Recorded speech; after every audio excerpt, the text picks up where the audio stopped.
Na sessão desta terça-feira, o plenário voltou a analisar 6 mensagens do governo que passaram pela pauta na semana passada e receberam emendas. A primeira delas altera a lei que estabelece multas e sanções para crimes ambientais com a atualização dos valores. Para quem destruir floresta de preservação permanente, a multa deve variar de R$ 5.000 a R$ 100.000 por hectare. O corte de árvore em floresta de preservação terá multa de R$ 5 a R$ 50.000. Para incêndio em áreas com vegetação nativa, a multa será de R$ 10.000 por hectare.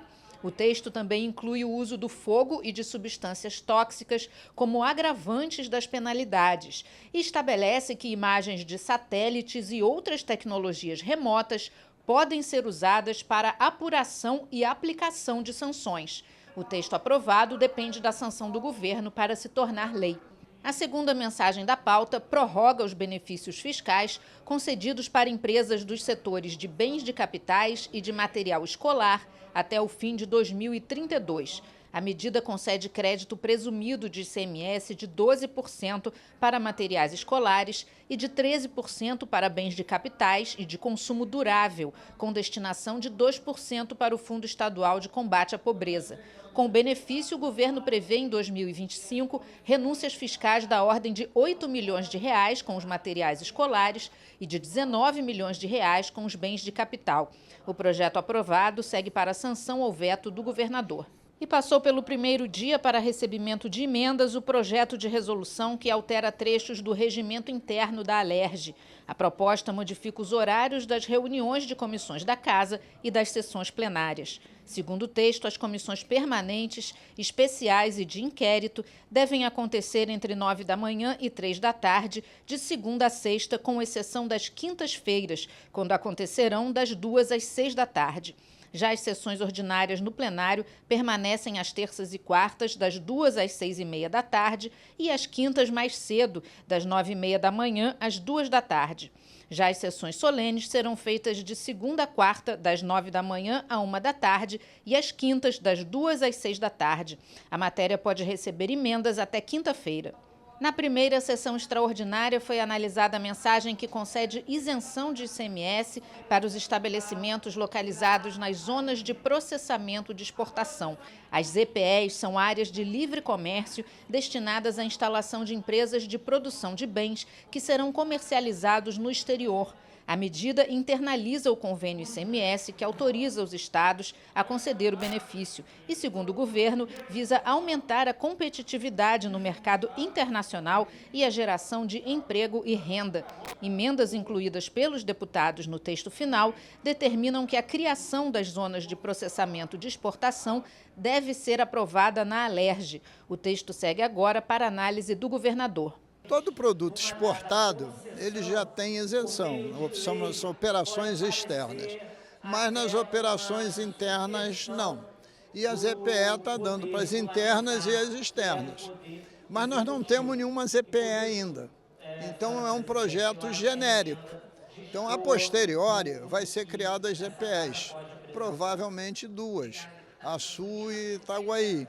Então, o que a gente deseja é que essa criação seja de fato por projeto de lei, porque aí essa casa examina, faz as emendas, inclusive as exigências de transparência, de legalidade, de proteção ao trabalho, de proteção ao meio ambiente. Também foi analisada a mensagem do governo que cria no estado o sistema de tax-free.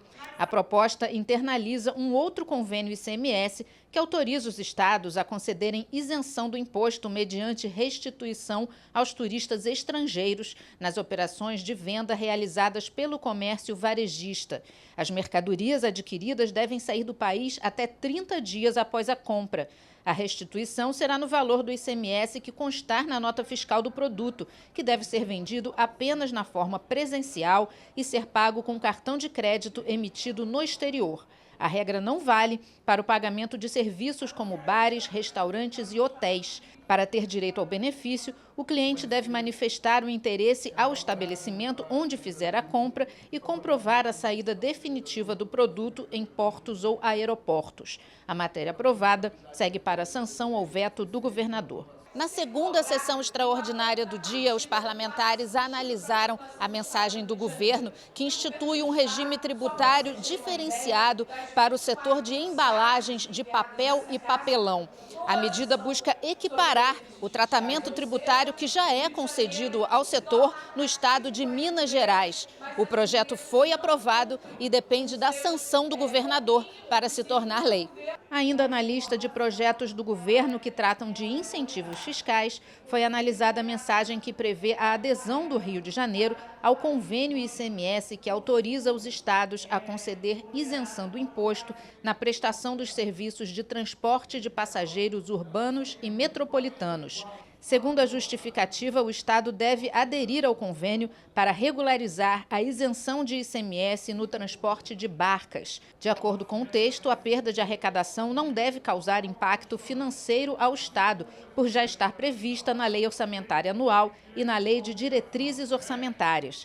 A proposta aprovada segue para análise do governo. Na terceira sessão extraordinária do dia, foi analisada a proposta do deputado Dionísio Lins, que regulamenta o credenciamento de jornalistas e radialistas para a cobertura de eventos esportivos no Rio de Janeiro. Segundo o texto, a Associação dos Cronistas Esportivos do Estado deve ficar responsável pelo credenciamento dos profissionais de imprensa, sem gerar despesas para o organizador do evento. A proposta aprovada segue para a sanção ou veto do governador. Isso é um reconhecimento. Eu quero classificar essa lei, Lei Heraldo Leite. O governador, quando receber, já me disse que vai sancionar imediatamente. Nós vamos corrigir uma injustiça. O jornalista tem que ser independente. Esta lei corrige esse constrangimento. O jornalista não pode ficar sujeito à aprovação do seu trabalho por um dirigente de clube, de federação, de CBF, de quem quer que seja. Ele simplesmente vai lá executar o seu trabalho, mas ficava na mão de uma entidade, um clube, uma entidade qualquer, do desporto, participante, ok, na dependência do seu trabalho ser aprovado ou não, ser permitido realizar ou não. Esse projeto de lei, que vai para a sanção do governador, graças à grande batalha do deputado Dionísio Lins, ele vai garantir ao jornalista o direito de ir lá executar o seu trabalho, seja qual for a sua ideologia, o seu pensamento, porque o jornalista ele é um apurador de fatos, ele não é simplesmente alguém que emite uma opinião inconcebível, ele vai lá atrás da verdade dos fatos. E agora a gente se sente protegido pela lei. Outro projeto do deputado Dionísio Lins considera como patrimônio imaterial a Escola de Samba Tradição no bairro do Campinho, zona norte da cidade do Rio. O texto aprovado vai à sanção do governador. Este ano a tradição vai desfilar na Série Ouro, na Sapucaí. De modo que é um reconhecimento nosso também à cultura, o tombamento da tradição. Nós já tombamos a Portela, nós já tombamos a Império Serrano, nós já tombamos a Unido de Lucas, nós já tombamos a Vigário Geral, agora veio a hora da tradição, porque não era tombada. E o que mais a gente quer é que essa sede volte a ser aquela sede que atenda a toda a população carnavalesca.